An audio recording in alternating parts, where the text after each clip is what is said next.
राधे राधे दोस्तों। चातुर्मास के अंतर्गत इस भाद्रपद मास के शुभ समय में इस समय हम हमारी पुराणों से ली गई कथाओं का श्रवण कर रहे हैं।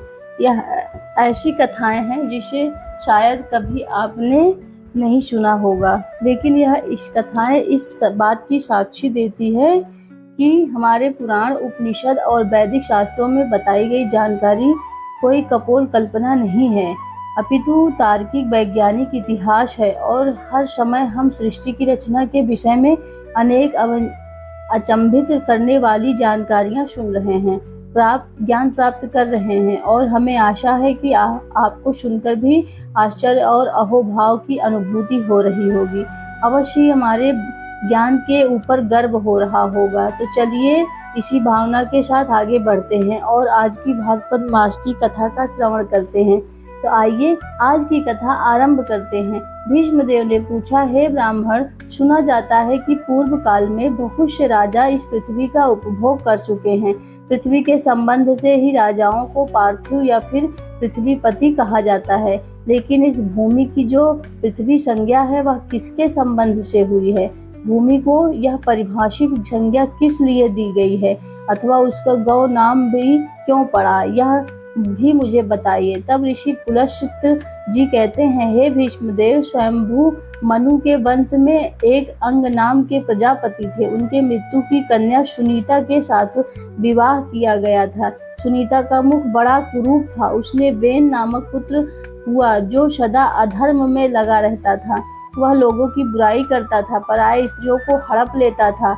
एक दिन महर्षियों ने उनकी भलाई और जगत के उपकार के लिए उसे बहुत समझाया बुझाया, लेकिन उसका अंतःकरण अशुद्ध था और इसलिए उसने उसमें से किसी की बात नहीं मानी। उसने प्रजा को अभिवादन कर नहीं किया और तब ऋषियों ने श्राप देकर उसे मार डाला।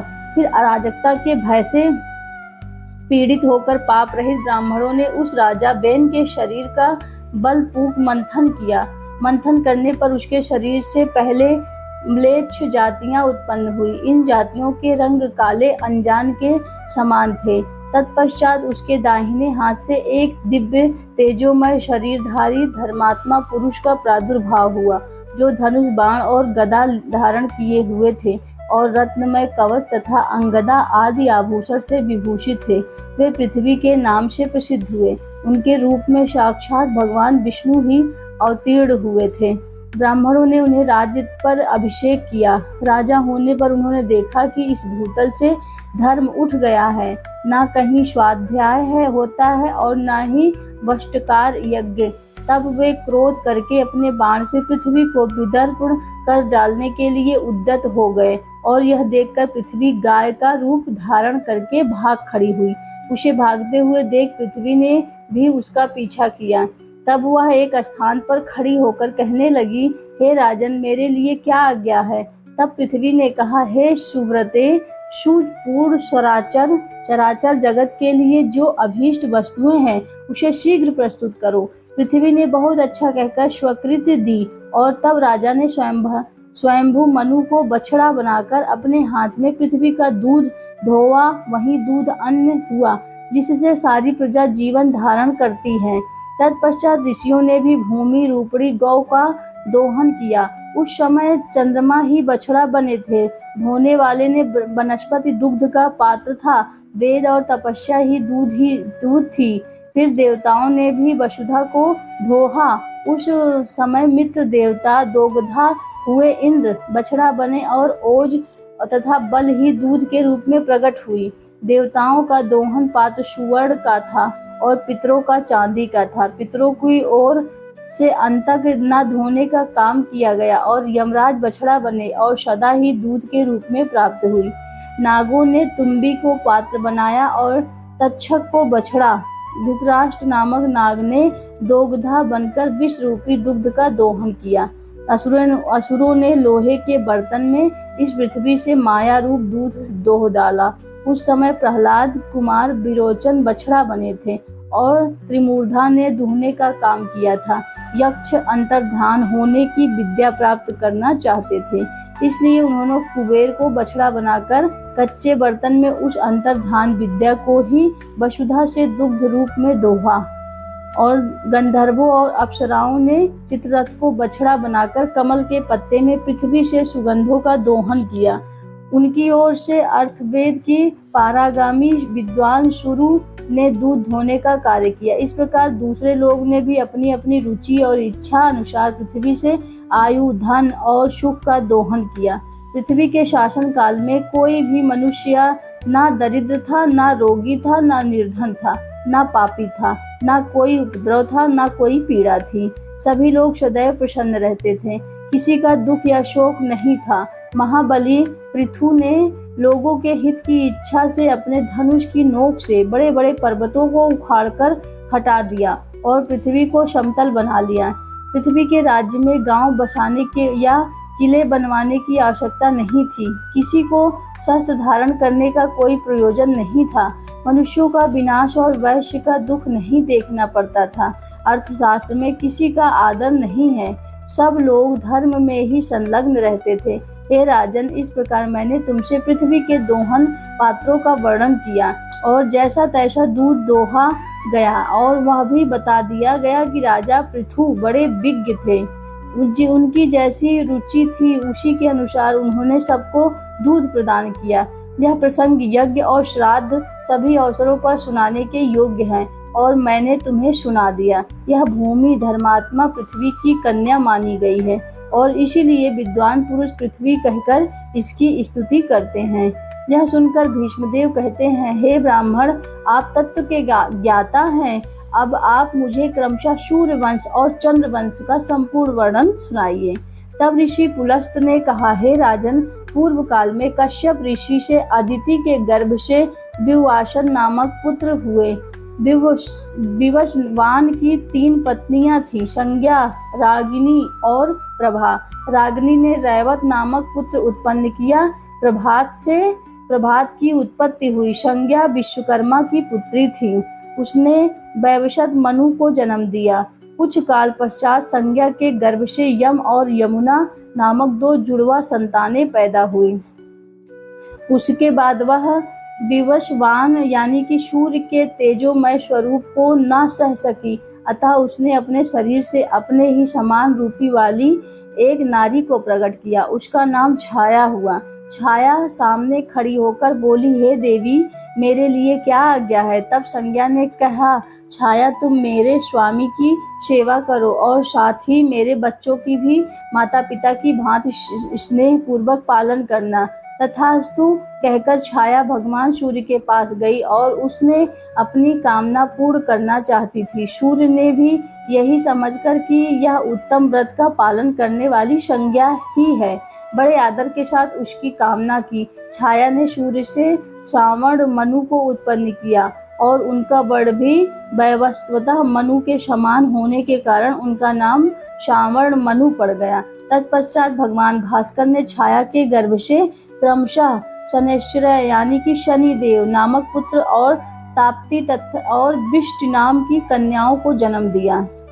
एक समय महायशस्वी यमराज वैराग्य के कारण पुष्कर तीर्थ में गए थे और वहां फल, फेन एवं वायु का आहार करते हुए कठोर तपस्या कर रहे थे। उन्होंने 100 वर्षों तक तपस्या के द्वारा ब्रह्मा जी की आराधना की। उनके तप के प्रभाव से देवेश्वर ब्रह्मा जी संतुष्ट हुए। तब यमराज ने उनसे लोकपाल का पद, अक्षय पितु लोक का राज्य और धर्म अधर्म जगत की देख रेख का अधिकार मांगा। इस प्रकार उन्हें ब्रह्मा जी से लोकपाल पदवी प्राप्त हुई और साथ ही उन्हें पितुलोक का राज्य और धर्म अधर्म के निर्णय का अधिकार भी मिला। छाया के पुत्र शनिश्चर भी तप के प्रभाव से ग्रहों की समानता को प्राप्त हुए। यमुना और ताप्ती यह दोनों सूर्य कन्याएं नदी हो गई। विष्टि का स्वरूप बड़ा भयंकर था, वह काल रूप से स्थित हुई। वैवस्वत मनु के 10 महाबली पुत्र हुए, उन सब में ईल ज्येष्ठ था। शेष पुत्रों के नाम इस प्रकार हैं, इवाकु, कुशनाभ, अरिष्ट, धृत, नरिशंत, कुरुष, महाबली, शरियति, पुरुषद्र और नाभाग। यह सभी दिव्य मनुष्य थे। राजा मनु अपने ज्येष्ठ और धर्मात्मा पुत्र ईल को राज्य पर अभिषिक्त करके स्वयं पुष्कर के तपोवन में तपस्या करने के लिए चले गए। उसके बाद उनकी तपस्या को सफल करने के लिए वरदाता ब्रह्मा जी आगे आए और उन्होंने कहा, हे मनु, तुम्हारा कल्याण हो, तुम अपनी इच्छा अनुसार वर मांगो। तब मनु ने कहा, हे स्वामिनी, आपकी कृपा से पृथ्वी के संपूर्ण राजा धर्मपरायण, ऐश्वर्यशाली और मेरे अधीन हो। तथा तथास्तु कहकर देवेश्वर ब्रह्मा जी वहीं से अंतर्ध्यान हो गए। उसके बाद मनु अपनी राजधानी में आकर पूर्ववत रहने लगे। इसके बाद राजा इल अर्थ सिद्धि के लिए इस भूमंडल पर विचरने लगे। वे संपूर्ण द्वीपों में घूम घूम कर वहाँ के राजाओं को अपने वश में करते थे।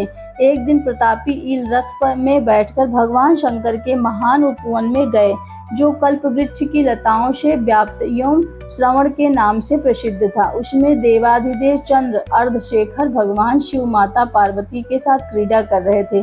पूर्व काल में महादेव जी ने उमा के साथ श्रवण के भीतर प्रतिज्ञा पूर्वक यह बात कही कि पुरुष यानी धारी जो कोई जीव हमारे वन में आ जाएगा, वह इस 10 योजन के घर घेरे में पैर रखते हैं स्त्री रूप हो जाएगा। राजा इल इस प्रतिज्ञा को नहीं जानते थे, इसीलिए वे श्रवण में चले गए और वहां पहुंचने पर वे सहसा स्त्री हो गए। उनका घोड़ा भी उसी समय घोड़ी बन गया।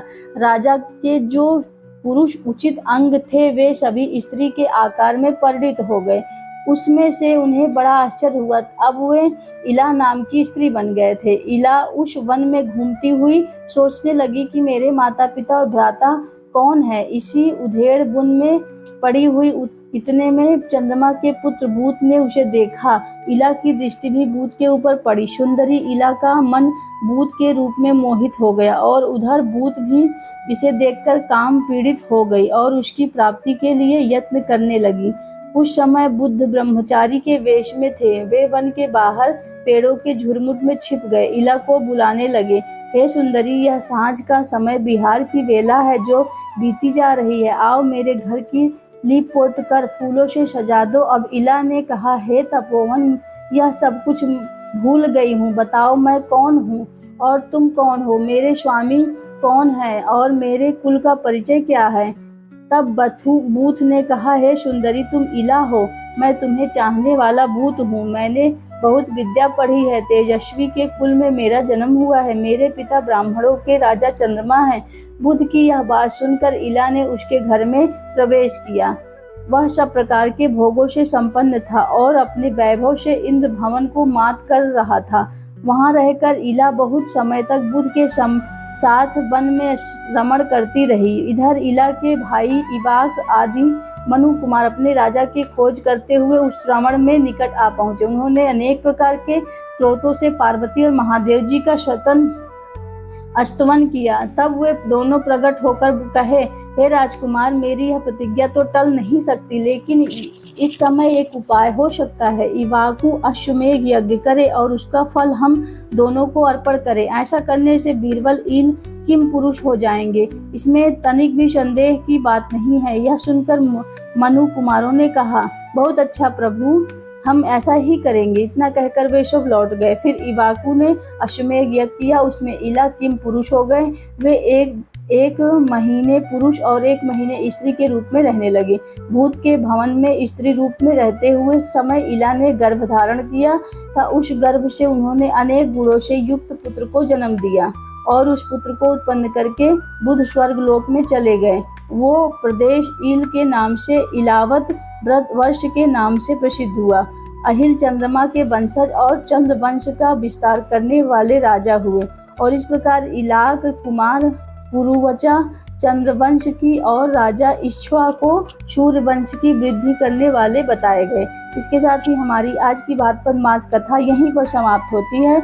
इस कथा की अगली कड़ी के साथ हम आपसे मिलेंगे कल प्रातःकाल आपके अपने चैनल प्रीतिवत 999 में। तब तक के लिए राधे राधे। आपको हमारा वीडियो अच्छा लगा तो लाइक सब्सक्राइब हमारे चैनल को जरूर करें। धन्यवाद।